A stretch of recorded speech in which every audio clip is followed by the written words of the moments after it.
नमस्कार साथियों, mission news डीसीके में आपका स्वागत है।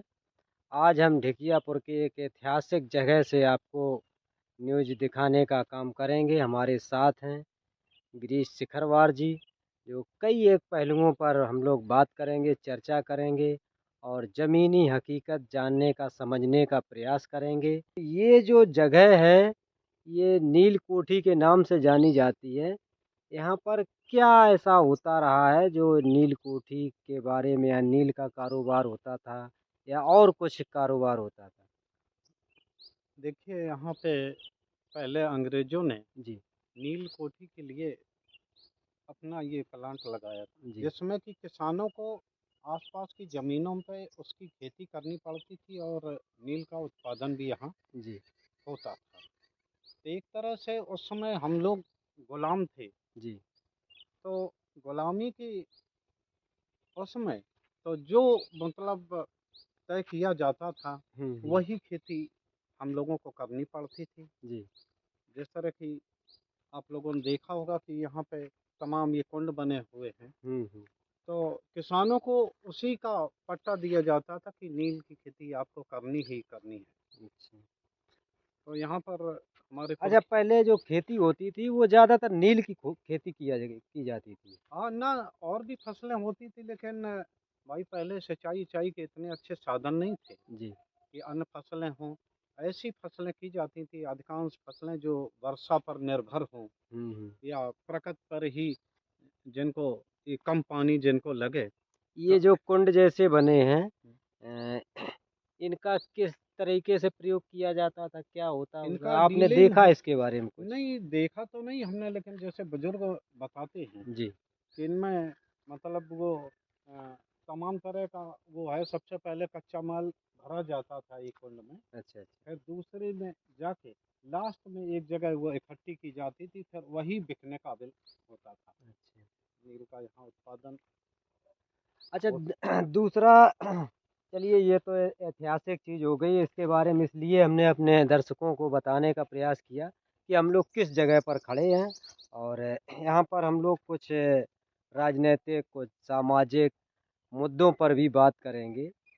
जिस तरह से अभी पवन खेड़ा जी को गिरफ्तार किया गया और उनको ज़मानत भी मिल गई। तो इस पर आप क्या देखते हैं? किस तरह से देखते हैं कि राजनैतिक बदलाव की तरफ है कि एक द्वेष भावना है? जब से दिनेश जी आपने देखा होगा जी। कि अब लोकतंत्र जिसे हम कहते हैं, हुँ। पहले बड़ा सम्मान होता था नेता विरोधी दल, जी। नेता विपक्ष खूब हमने है अटल बिहारी जी को भी देखा। हुँ, जिस हुँ। समय वो बोलते थे जी। तो सदन में ऐसा सन्नाटा छाया रहता था हुँ, हुँ। कि उसमें कि एक सुई तक गिर जाए इसकी आवाज़ आप सुन सकते जी। हैं। लेकिन आज आपने देखा होगा सदन सदन में कि विपक्ष की आवाज़ को किस तरह से दबाया जाता है, माइक बंद किए जाते हैं। हुँ, हुँ। अगर वो बोल रहे हैं तो हो हल्लड़ ही होता रहता है।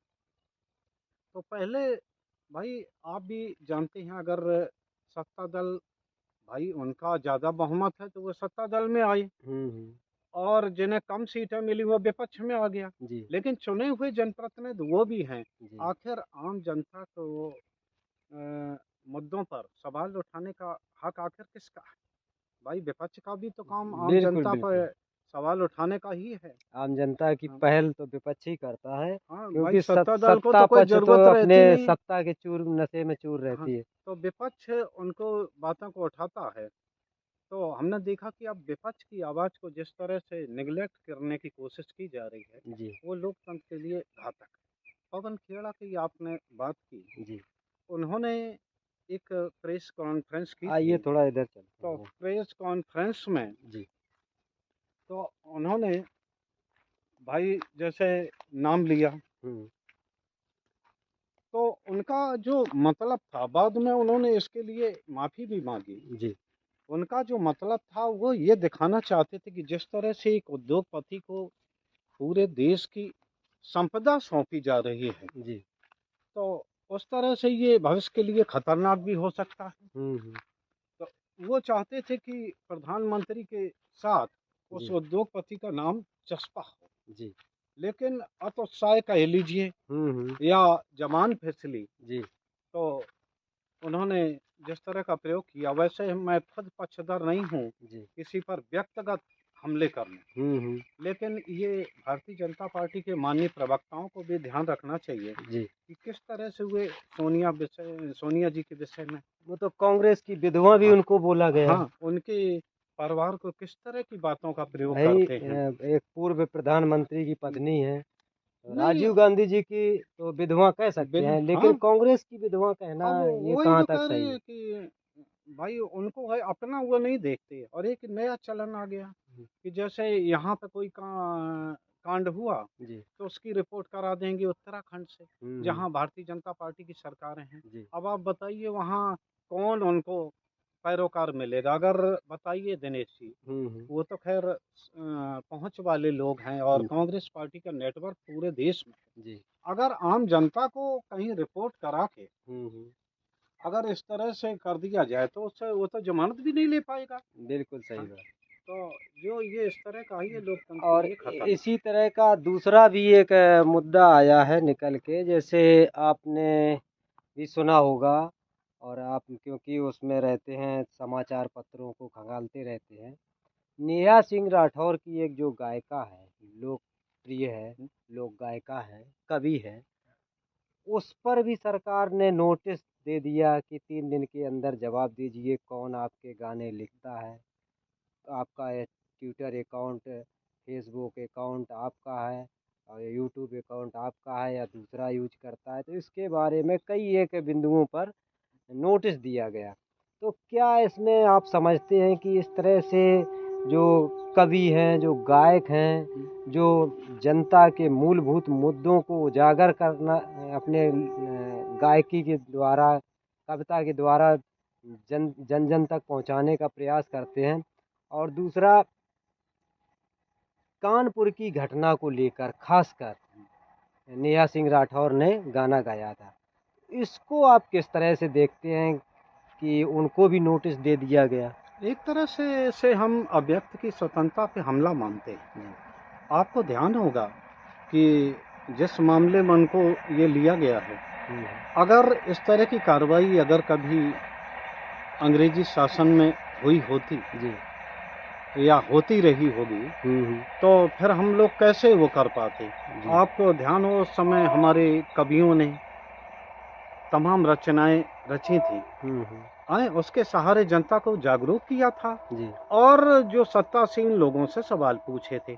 कवियों का ये कर्तव्य रहता है, हुँ। पत्रकारों का ये कर्तव्य रहता है कि वो सत्ता से सवाल करें। जी। लेकिन जिस तरह से ये देखा कि अब हमने ख़ासकर जब से भारतीय जनता पार्टी की सरकार आई है, जी।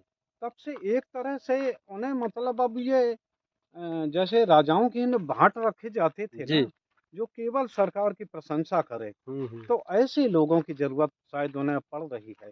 अब वो अपनी मतलब अ, अपनी आलोचनाओं को बर्दाश्त बर्दाश्त नहीं नहीं कर कर पा रहे। पाते, जबकि होना ये चाहिए कि जो आलोचनाएँ हैं, जी। आदमी को निखारती हैं, जी। आपके व्यक्तित्व को निखारती हैं जी। आलोचनाएँ। अगर आपकी आलोचना होगी तो आप उसमें सुधार करेंगे। जी। लेकिन जिस तरह से नेहा सिंह राठौर कोई आज से नहीं लिख रही। उन्होंने सभी से सवाल पूछा, केवल इनसे ही नहीं, वो बहुत दिनों से रचना करती हैं जी।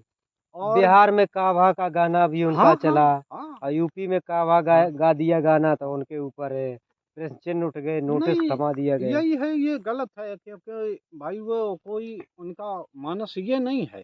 जबकि उन्होंने पता चला है कि नेहा सिंह राठौर भी क्षत्रिय परिवार से बिलॉन्ग करती हैं, और जो उत्तर प्रदेश सरकार योगी आदित्यनाथ वो भी क्षत्रिय हैं।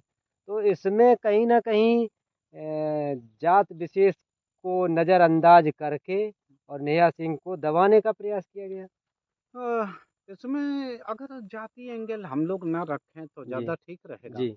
इसमें पेशे से देखें, पेशे से आप कौन हैं? जी। पेशे से आप सत्ता से सवाल करने वाले हैं, जी। तो उन्हें ये बर्दाश्त नहीं होगा। जी। उन्हें केवल अब आपने देखा होगा कि एक नए तरह का राष्ट्रवाद चला। जी। अगर आप सत्ता की खिलाफत कर रहे हैं, जबकि जी। होता ये है जी। कि सत्ता अ, से प्रश्न पूछना, जी। भाई उससे उसकी खिलाफत नहीं है, हम्म। ना आपको देशद्रोही बताया जाएगा। लेकिन एक मैंने चलन देखा जी। कि अगर आप 70 सवाल पूछ रहे तो उन्हें साहब आप देशभक्त नहीं हैं। हम्म। अभी आपने देखा होगा एक उद्योगपति का साम्राज्य ढहा जी। है, जिस पे तमाम सवाल उठे। जी। लेकिन जिस तरह से भारतीय जनता पार्टी की प्रवक्ता से देश पर हमला बताने के लिए अड़े हुए हैं, उसकी हम्म। तो सिर्फ आलोचना की जा सकती। भाई कोई उद्योगपति बढ़ा, कम हुआ, ये बाजार के हिसाब से जब तय होता है, हम्म। तो आप समझिए इसमें देश पर हमला कहाँ हो गया। लेकिन उसे उसको एक देश से जोड़ दिया गया है, एक उद्योगपति को। हाँ अगर भाई। आप अडानी की बात उठाते हैं, अडानी के बारे में सवाल पूछते हैं, तो आप देश के विरोध हैं। हाँ, ये उसको क्या एक माहौल है। ये बड़ा गलत उन्होंने एक नैरेटिव सेट करने का प्रयास किया कि जो उनके साथ नहीं। इसी तरह जो कभी उनकी चारण भक्ति करेंगे, हम्म। तो वो देशभक्त होंगे, उनके होंगे। और अगर आप सत्ता से सवाल पूछेंगे, तो निश्चित तौर पर आपको किन्हीं न किन्हीं मुकदमों में म दर्ज करके जी। परेशान किया जाएगा, ताकि आप सवाल करना बंद कर दें। तो इस तरह से तो एक तरह से लोकतंत्र बर्बाद ही हो जाएगा। इसी में एक और बिंदु अभी ताज़ा निकल के आया है, जो आपके मध्य प्रदेश के बागेश्वर धाम सरकार के नाम से जाने जाते हैं, धीरेन्द्र शास्त्री। जी, जी।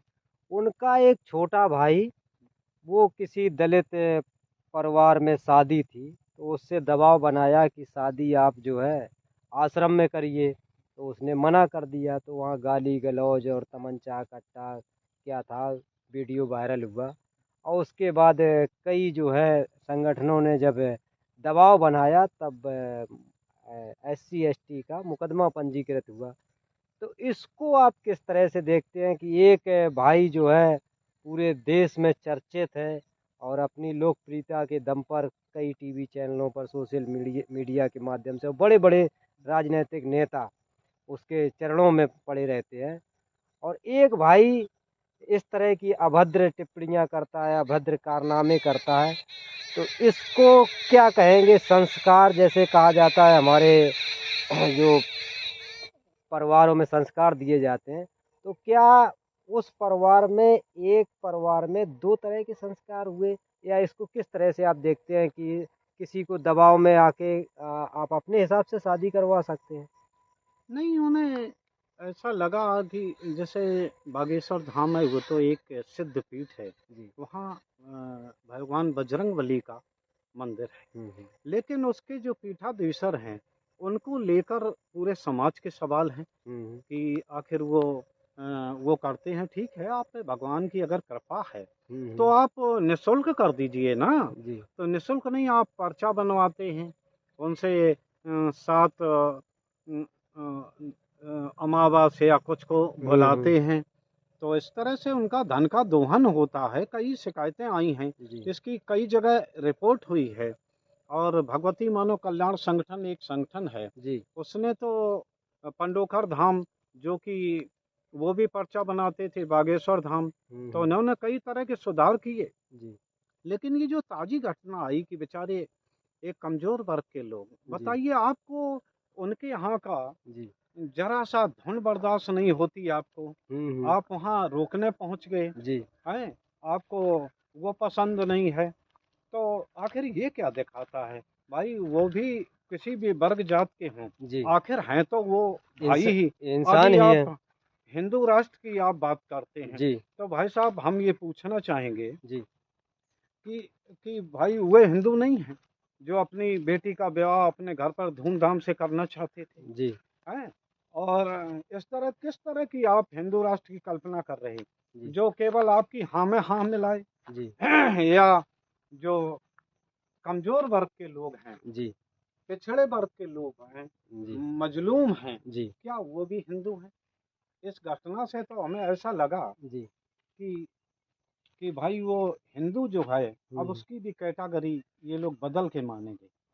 पहले तो ये होता था कि आपने हिंदू का जिक्र किया, तो हिंदू कितने प्रकार के हैं, ये थोड़ा समझाइए दर्शकों को। क्योंकि जो दलित है, वंचित है, पिछड़ा है, और आदिवासी है, सारे लोगों को हिंदू कैटेगरी में आप ले आते हैं और जनरल। एक हिंदू उसको आज़ादी नहीं है अपने घर पर अपनी बेटी की शादी करने के लिए, उसको बारात में अपनी घोड़ी पर नहीं चढ़ सकता है। तो ये दोहरा मापदंड कैसा है? इसके बारे में थोड़ा बताइए आप। नहीं, ये यही तो मुख्य बाधक है हमारे समाज में समरसता लाने की जी, और देश की एकता के लिए ही। ध्यान रखना दिनेश जी जी, कि आप बताइए, आप कुत्तों और जानवरों को तो अपने बेड पर हुँ, बिठा सकते हैं, जी, लेकिन आपको ये बर्दाश्त नहीं है कि आपका ही ये भाई जो कि आपके किसी कारणवश कमज़ोर रह गया जी, है, संपत्ति के मामले में हो जी। या किसी मामले में हो, तो उसे आप बाहर नहीं बिठाना चाहते। हुँ, हुँ। हाँ, वो मूर्ति बना सकता है, मंदिर बना सकता है, जी, लेकिन जैसे ही मंदिर बन जाएगा, तो उसके अंदर नहीं घुस सकता, क्योंकि वो अछूत हो जाता है। हाँ, मंदिर वैसा हो जाएगा। तो हमें ये नहीं समझ में आता है जी, कि कौन से हिंदू राष्ट्र की बात कर रहे हैं। अभी जिनका आपने नाम लिया था, बागेश्वर नाम के जो पीठाधीश्वर हैं धीरेन्द्र शास्त्री, जी, उन्होंने एक यज्ञ कराया। जी, उस यज्ञ में उनकी हिंदू राष्ट्र बने। ऐसे ही आपने उनका अखबार चैनल पर बयान भी देखे होंगे जी। कि हिंदू राष्ट्र बनाने के लिए हुँ, हुँ। हम ऐसा करते रहेंगे, हम जी, करते रहेंगे जो सनातन की खिलाफत करेगा। जी, तो मैं उनसे ही पूछना चाहता हूँ कि महाराज जी, बता दीजिए कि ये जिनकी शादी आपके भाई ने वहाँ राई हो हुँ, रही हुँ। थी, या बताया गया कि राई एक तरह की ब्याह शादी के अवसर पर बुंदेलखंड में ये काफ़ी प्रचलित हुआ जी, है। तो किस अधिकार से आप उन्हें रोकने गए थे? क्या आपको ये पसंद नहीं है? जी, आखिर क्या ये जो गरीब वंचित लोग हैं, दलित वर्ग के लोग हैं, पिछड़े जी, वर्ग के लोग हैं, जी, ये भी हिंदू में आते हैं क्या? जी, ये एक ऐसा सवाल है जिसका जवाब अब बागेश्वर धाम को ही देना चाहिए, क्योंकि वो पीठाधीश्वर हैं जी, और उनके ही बल पर इन्होंने जो किया है, जी। उन्हीं के समझ लो अ, बल पे ही कर लिया, नहीं तो इतनी उनकी वो नहीं थी कि जो किसी को और दबाव जैसे डालते। बागेश्वर धाम धीरेन्द्र शास्त्री कहते हैं कि हिंदू राष्ट्र भारत को हिंदू राष्ट्र में बनाएँगे, हमारा साथ दीजिए।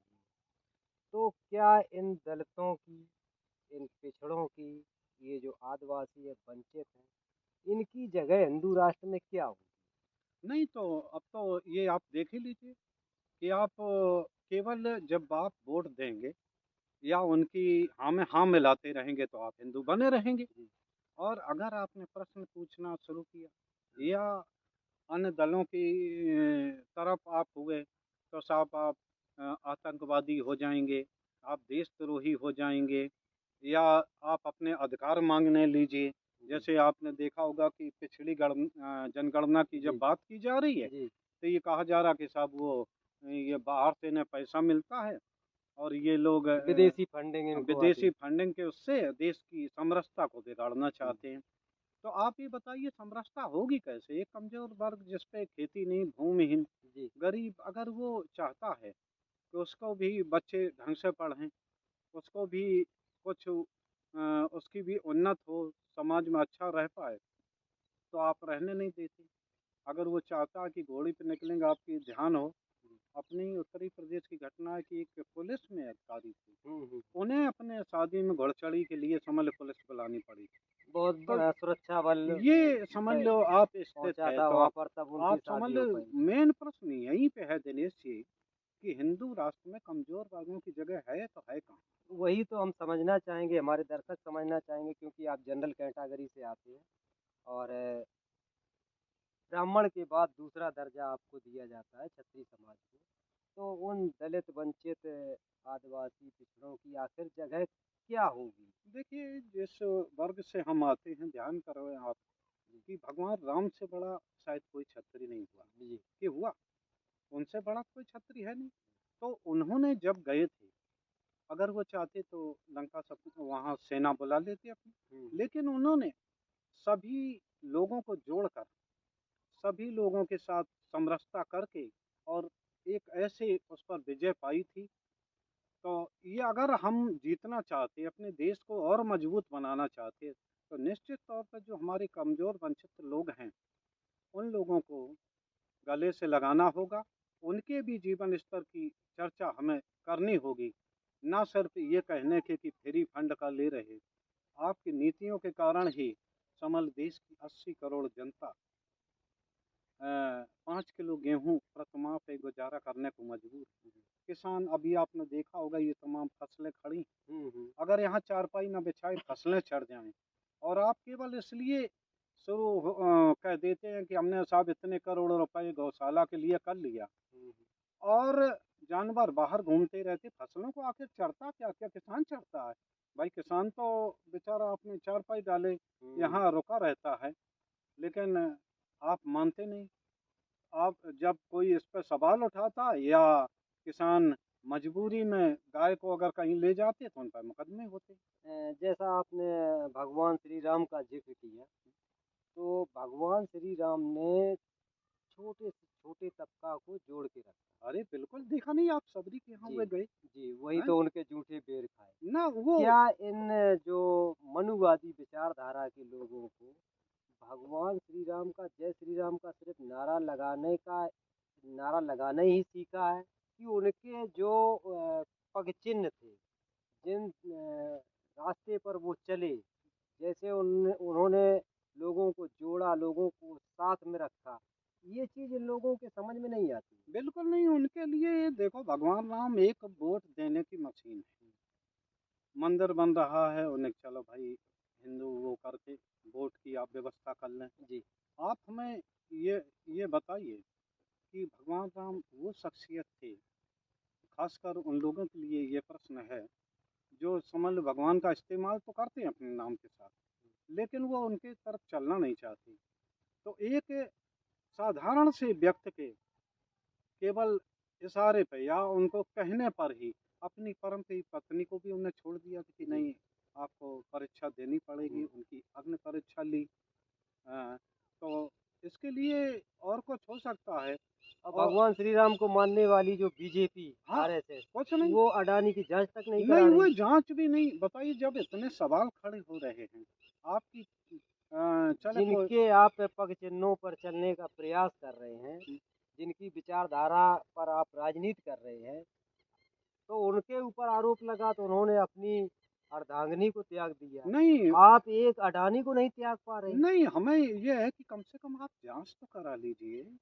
जांच के लिए भी क्या मांगा था विपक्ष? जो मांग कर रहा है, जीपीसी की हाँ, जाँच। हाँ, संयुक्त संसदीय दल, जी, जिसमें कांग्रेस भी रहेगी, आए, जी, जिसमें भारतीय जनता पार्टी के सांसद भी होंगे, जी। अन्य दलों के सांसद होंगे, एक समिति होगी जो जांच करेगी। आप जांच नहीं कराना चाहते, तो इससे तो यही संदेश जाता है कि आप तो केवल राम का इस्तेमाल तो करना चाहते हैं, क्योंकि वो अभी वोट की दिलाने की मशीन बने हुए। अगर नहीं होगा, तो आप, हमें ऐसा लगता है कि उनको भी भूल जाएंगे। आपके लिए न राम कोई है न कृष्ण है।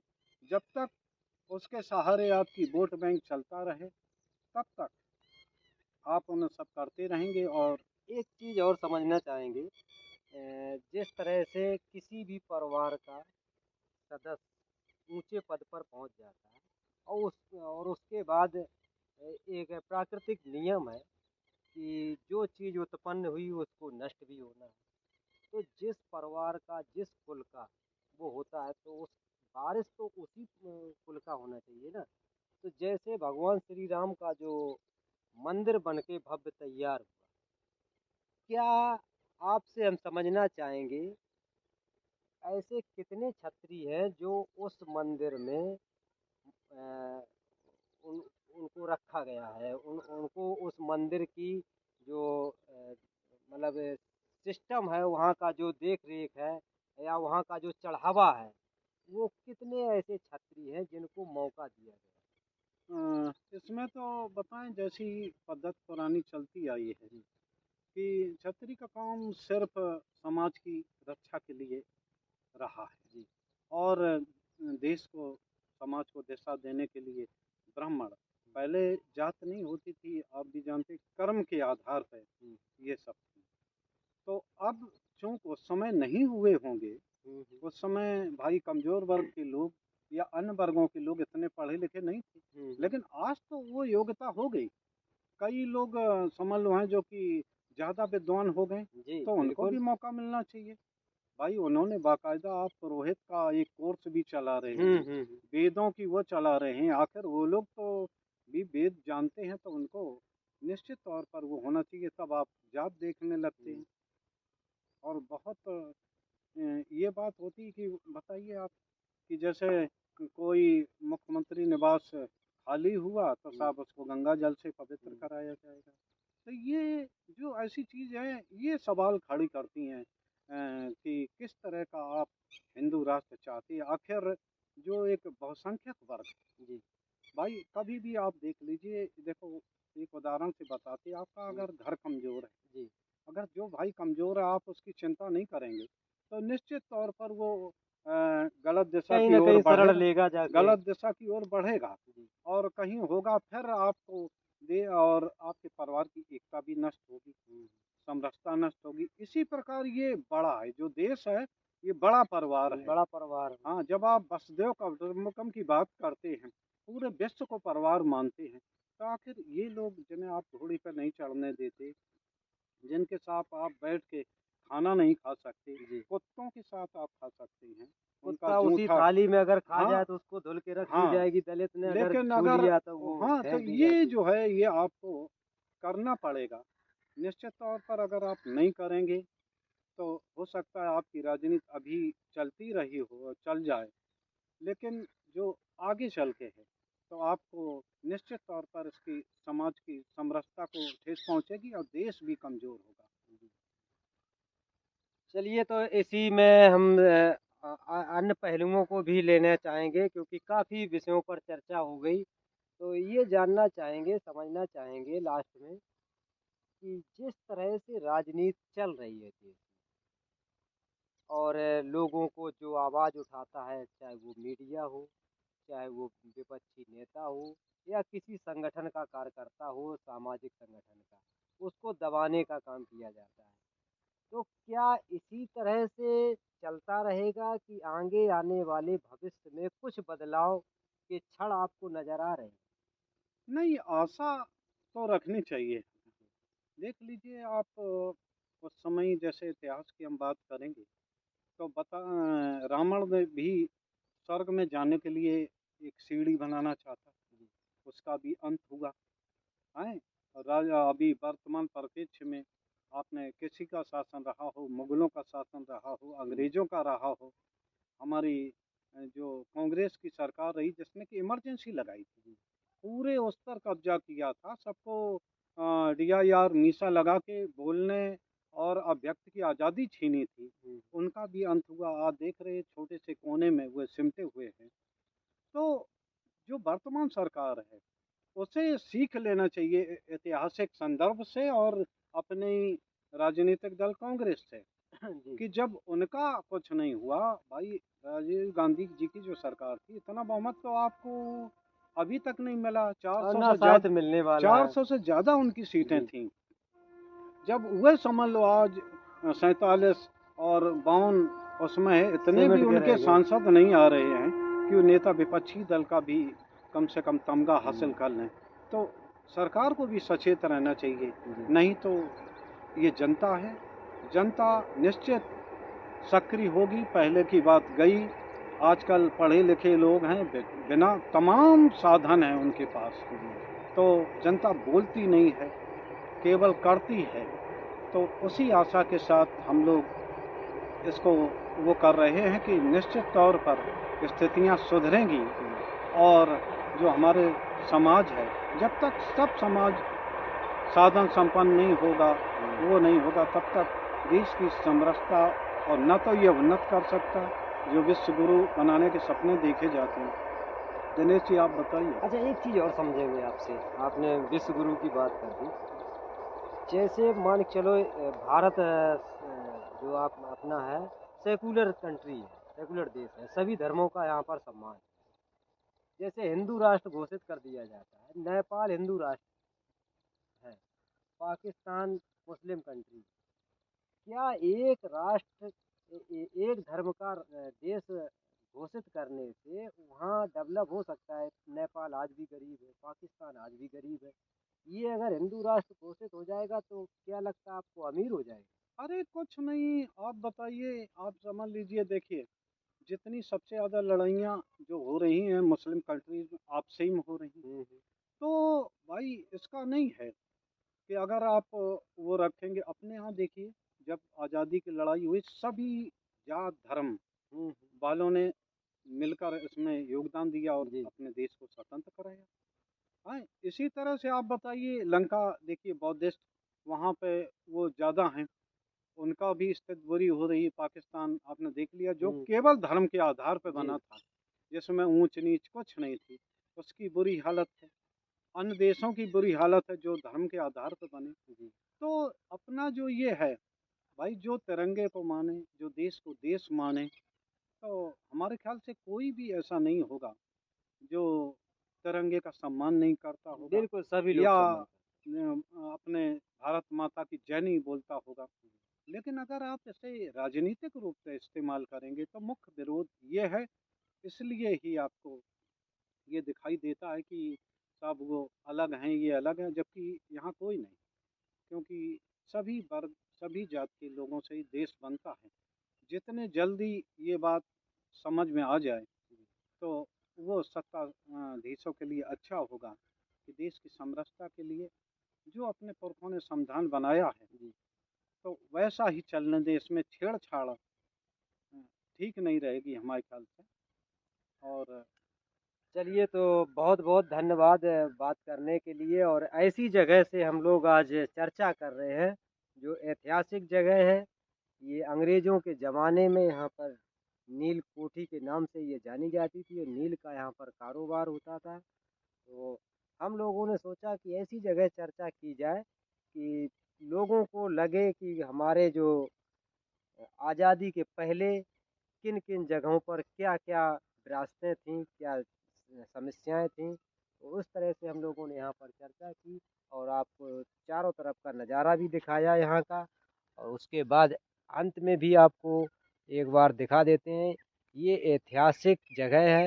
यहाँ से हम लोगों ने कई पहलुओं पर बात की और इसी के साथ इस आज के वीडियो को समाप्त करता हूँ। जय हिंद, जय भारत, जय संविधान।